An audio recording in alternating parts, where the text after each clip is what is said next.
Hey y'all, I did not feel like making my bed today, so we're sitting at this angle so you can see my cute little nightstand. So the lighting might be a little bit bad, but it's not that big of a deal. But I am back and I have more paranormal stories that I'm very scared to read today, and I'm having a really hard time saying paranormal today. So this is going to be interesting. I really have nothing to say because, as per usual, COVID is ruining my life and I have nothing exciting to tell you because I've been sitting in my house for the last 8 months. So we're gonna get right into these stories. Actually, I do want to say really quickly, I got this shirt off of Zaful and it fits really awkwardly, but I really wanted to wear it because I really like the color of it. So it looks a little bit awkward, but we're gonna wear it. That's all I have to say. Now we're gonna get into the stories. This first story says, The Shadow Man in My Room. To fully understand this, you need to know I've always had some weird paranormal activity surrounding me. Even as a child, my mother has told me I would talk to someone in my room daily at exactly 3 p.m. every day. I would tell her stories about her dad. He passed away before I was born. Stories that she didn't even know about. She had told me she had come into my room when I was younger and I would be playing with cars and having a full conversation with no one. One time she went to get me out of my crib as a child and found a half-empty bottle of milk in my crib. She said she had not given me it, and when she asked me where I got it, I told her the man got it. She was creeped out and asked everyone in the house who got it for me. No one did. I do vividly remember having a dream as a child where a man had asked me why I was upset and I told him I wanted milk. The man had gotten it for me to make me happy. There are plenty of other stories, but these are the ones my mom said really freaked her out. So that's the backstory of weird things that happened when I was a child. This story takes place when I was about 11 or 12 years old. I was upstairs in my room playing Sims on my computer. My grandparents lived downstairs at the time and were the only other people home besides me. I was sitting at my desk on my computer. To get an idea, the desk was against the wall right next to my door. I was sitting playing when out of the corner of my eye I saw someone in the doorway. I thought it was my papa, but when I turned to look, I was taken back. My heart started beating so fast I thought it was going to fall out of my chest. I was staring straight at a man, but the scary part was the man had no features, no details. It was a complete shadow of a man. It was pure darkness. I couldn't look away, and I swear if he had eyes, he was staring right back at me. My fear had slowly disappeared and I felt relaxed. I finally looked away to stand up. As I got up, I looked back and he was gone. I decided not to tell anyone because I thought they would think I was crazy. A week passed and I haven't seen the man again. Instead, I was having weird dreams. The only one I still remember is me and my sister were walking through some woods, and my sister's friend that had passed away was talking to us. He had led us to our grandfather, my mom's dad, who I had mentioned before passed away before I was born. That is all I remember from the dream. A couple days after that dream, I had woken up for school and headed downstairs to grab some clothes from the laundry room. It was about 6 a.m. and nobody else was awake yet. As I reached the bottom stair, I completely froze. There was the man again. This time he was facing my Nana's Christmas tree. Still darkness and still no detail on him at all. I ran and grabbed my clothes, and when I came back, he was gone. At this point, I couldn't keep it a secret. When I got home from school, I told my Nana about it. She was taken back and called my papa into the room. My papa told me when he can't sleep at night, he comes into the living room to watch TV. He has also seen this man before. He said he has only seen him once or twice and never again. A couple years passed and I was about 16. I have not seen the man since that time at the Christmas tree. I was in my room at this point and I was watching TV when he finally showed up again. This time in the corner of my room by my door. We were staring at each other, but again, I didn't want to blink or look away. I was scared, but I asked, "Where have you been?" He didn't move or say anything. He just kept staring at me. "Where have you been?" I just kept asking.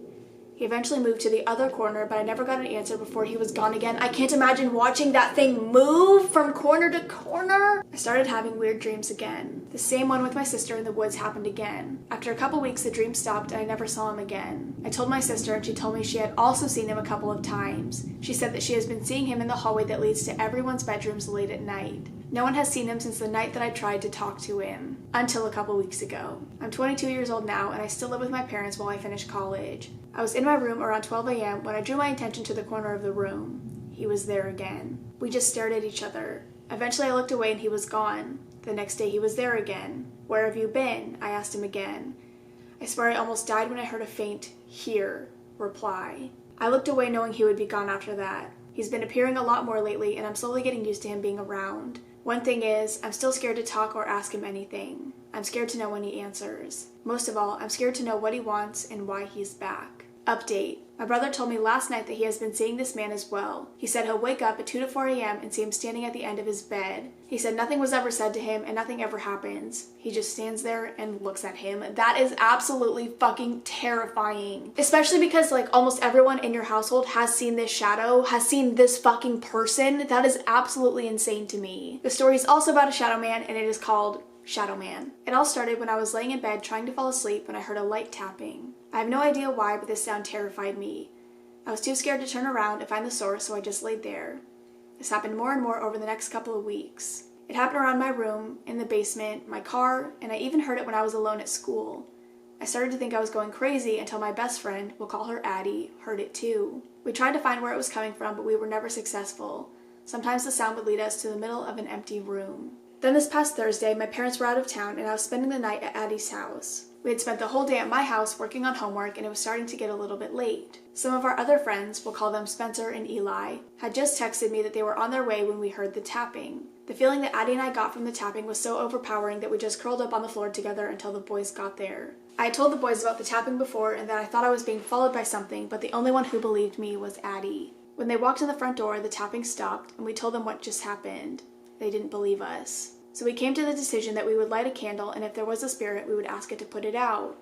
As we lit the candle, Spencer had a bad feeling, so he decided to walk outside. As soon as he was outside, I asked the room if there was a spirit and if they would put out the flames. As soon as I finished, all 3 of the wicks went out. But it wasn't like they went out quickly. Each of them started to die out slowly and went completely out at the same time. Right then, Spencer came in the door and asked who turned on the lights that were on the garage, but none of us had even gone close to the switch. The boys then had to leave to go hang out with others, but Addie and I were too freaked out, so we went straight to her house. The next day we had planned to go downtown to do some shopping, and later that night we would bring down Eli, Spencer, and our friend Chris. We decided to go to this house down there that my parents bought and renovated. The house was built in the 1870s and was abandoned for many years and had been trashed. My parents had been working on this house for about 5 years and it had just been put on the market this year. My parents had tried to keep as much of the original house as they could, like the wood floors and door handles, so everything was kind of creaky. My friends and I wanted to go hang out there because my mom is convinced it's haunted and we wanted to try the candle thing there. My dad doesn't really believe her and I've never given it much thought. When my parents were renovating the house, they gave it all new plumbing, electrical, and everything like that. The electrician that my parents hired told my parents that whenever he worked there, which was almost every day for 3 months, he would hear weird things. He said he heard everything from babies crying to jingling keys. He had to keep his headphones on all the time and listen to his music at full blast. Another time, my parents had taken some friends up there for Halloween to play hide and seek because it's an overall creepy house at night. Your parents brought people to play hide and seek? That's like really cool. I don't know why. That's really cool that your parents wanted to play hide and seek. When my mom's friend was hiding, she came out screaming in the middle of the game, swearing there was someone in the room with her and she spent the rest of the game in her car. My parents also took some other good friends to show them the house. As they were leaving, one of them said they saw the light flicker. My dad told her that that was impossible since they were LED and he had just turned off the lights. Then, sure enough, my dad saw the light flicker. My parents said the light stayed on until they drove off. As my friends and I drove up there, I had to call my dad to make sure it was okay if we went there and make sure they weren't showing the house that day. My dad said it was fine, just to be careful, and as soon as we got there to make sure all the doors were locked. As we got closer, I realized I didn't know exactly where the house was and had to get there only from memory. We finally made it to the house and we brought in the food and the spare blanket since the house tends to be very cold. We went in through the back door and it took some time to unlock because the doors all have original locks and they tend to get stuck. Once we were in the house, I showed them around since not all of them have been there before. My parents hired people to decorate it while they were showing the house to buyers, so I told my friends not to mess with the decorations so we didn't break anything. The house has 4 floors, including the basement and the attic. On the main floor is the kitchen that is connected to the dining room, and across the hall is a large living room with a sunroom that's just off the living room. There's a grand staircase that goes to the 2nd floor and the back door just under the stairs.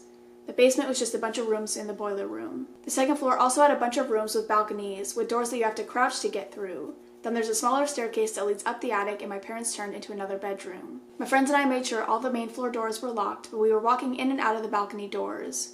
We wanted to do the candle in the basement since there was a creepy boiler room that had the original boiler. When we got down there, we lit the candle but got a bad feeling and none of us felt good about it, so we blew it out and went back to the main floor to play Truth or Dare. We all went to the living room and grabbed all the blankets. Eli and I went to the 2nd floor because there was a desk with some paper and pencils. We brought down the paper and pencils and we all wrote down truth and dares. Truth or dares. Truth and dares? Truth and dares? Truths or dares. Most of them were things like go into the dark basement by yourself for 2 minutes and other stupid things like that. Me and Addie were on a small couch that was across from Eli, who was spread out on a couch. Then Spencer and Chris were in chairs that were across from the fireplace. All over the house are large windows that have no curtains or anything. Anyone could easily look into the house since we had all the lights on and see us, but we couldn't see them. Well, behind Eli was one of these large windows. I was looking at him when I suddenly saw a fist reach up and knock on the window right behind him. At first I thought it was just him and I was seeing his reflection, but when I locked eyes with him, I saw fear in his eyes. I grabbed my phone that was on the table in front of me and told my friends to run. we all booked it upstairs. Eli and I were running back and forth making sure the balcony doors were locked and to see if we could see anyone through the windows. Chris was looking over the railing trying to hear anything and seeing if somebody was trying to come in through the back door. Spencer was in shock and didn't know what to do, and Addie was trying to comfort him.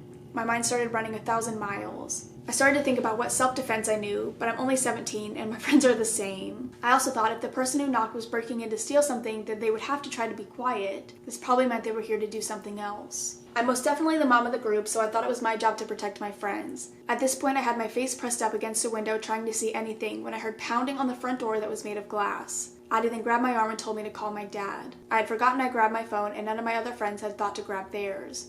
I hurried and called my dad and asked him where he was and if he was driving home when I heard laughing in the background. I thought this was a prank, so I got pissed and told him to FaceTime me. So I ended the call, and right then, the alarm lady comes over in the small speaker and says, "Sunroom door open." And then there was creaking on the floor.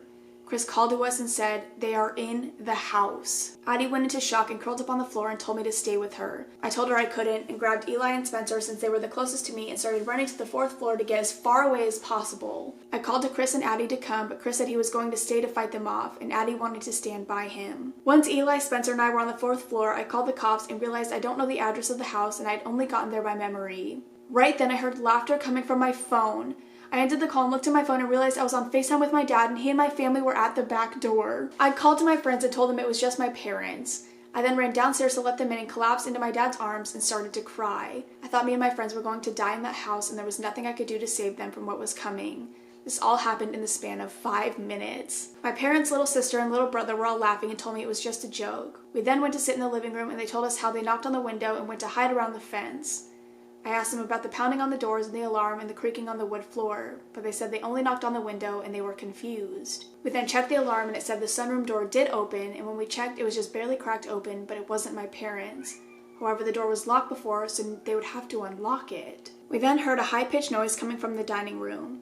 My mom said they needed to get home to put my brother to bed and that she wanted us to leave too. So we started to clean up and realized that one of the glass cups in the dining room was flipped over and that none of us had touched it. I think the noise we heard was the cup being turned over and hitting the glass plate. We hurried and finished cleaning and put everything in my car. Eli and I went to put the pencils away, so we started to walk upstairs to the loft. The second we hit the 2nd floor, the air conditioning kicked on and we kind of paused since we were already spooked. Eli went to tell me how that was a funny coincidence but stopped halfway through his sentence and his face froze. I went to ask what it was, but then I saw it. In the room across from us was a figure. I have no explanation for this figure. This was one of the rooms that wasn't decorated and there were no trees outside the window, but there it was. The whole 2nd floor was dark, but somehow it was darker. It was like a shadow. It was tall, like super tall. I could only see the top half of it because the bottom half was being covered by the door. But what I did see will haunt me forever. It was bent over so far it looked like its back was snapped in half, but its head was still looking at me.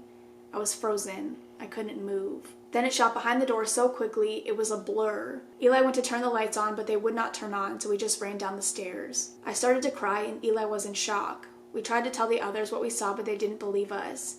Me and Eli then waited in the car until they turned off the lights and were ready to go. When we were driving, and I swear on my life, I saw something move in the window. I cannot make this shit up. About a week later, Addie thought she left her bag at the house, so all of us but Chris went back to the house to get it. When we got to the house, I had a full-on panic attack and refused to go in, so Eli waited with me while Addie and Spencer went in. Another couple weeks passed, and I was telling my close friend and his girlfriend about the story. When I brought up the thing that me and Eli saw, they both started to whisper. I had to bug them forever to finally get them to tell me what they were talking about. They said it sounded like a Cain, as in Cain and Abel. Cain was cursed to roam the earth. People say that they've seen him before, and supposedly he's a large, hairy, bent-over, dark man. They both wanted to go to the house to see for themselves, so we made a plan to go up there the next weekend. We decided to go up during the day because I didn't want to go at night. But when we got there, my friend locked his keys in his car and his laptop was in there. So he had us take his girlfriend to get in my car, and when we got his car unlocked, he would meet us at the house because he didn't want to leave his laptop. When we got up there, I felt sick to my stomach, so I stayed on the couch. Bailey, my friend's girlfriend, stayed on the couch with me while everyone else walked around. We then wanted to play Uno while we waited for my friend. We played a few rounds, but it started to get dark, so we decided to wait with my friend. We had just dealt new cards, so I threw my cards on the ground because we were coming back. I kid you not, Addie goes, "Look, your cards lined up perfectly, and they're all the same number. Since we had just dealt, I had 7 cards, but only 3 were showing. That meant the other 4 lined up perfectly behind the others, and they were all 6s, so it was 6, 6, 6. Spencer grabbed the cards and flipped them around, and there were 3 more 6s. We hurried and left, and when we came back later, I didn't go back in, and they packed up the rest for me. When we got in the car, all of them said they didn't believe me before, but now they did. My parents later went up with some more friends and had downloaded a ghost hunting app as a joke. It was like a camera that you move around and it would show you ghosts. My dad and his friends scanned the house with it before they went in, and he said he saw a bent-over man in a window and it freaked him out, so he dropped his phone. But he picked it up to hurry and take a screenshot, but it was gone. Eli also couldn't get what he saw off his mind and did a bunch of research and found a picture of the house on Google Maps. In the window of the room where he saw everything, there are a bunch of random shadows.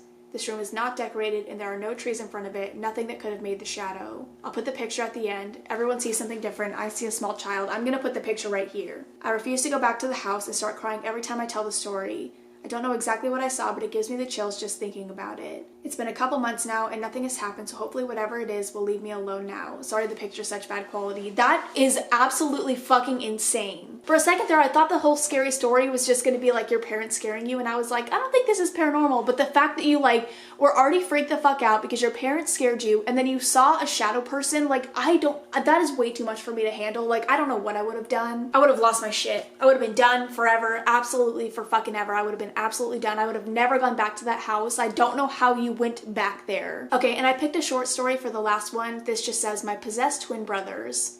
This is my possessed twin brothers. When I was around 13 or 14 years old, my best friend spent the night at my house like she always did, but this night was different. Her and I were staying up really late watching horror movies, and right as we were about to go to bed, after our last horror movie, we heard walking down the stairs. We looked over and it was one of my younger brothers coming down the stairs and taking a seat right in the middle of the staircase. My little brothers were probably around 9 or 10 at the time. My friend took him coming downstairs as him wanting to hang out with us.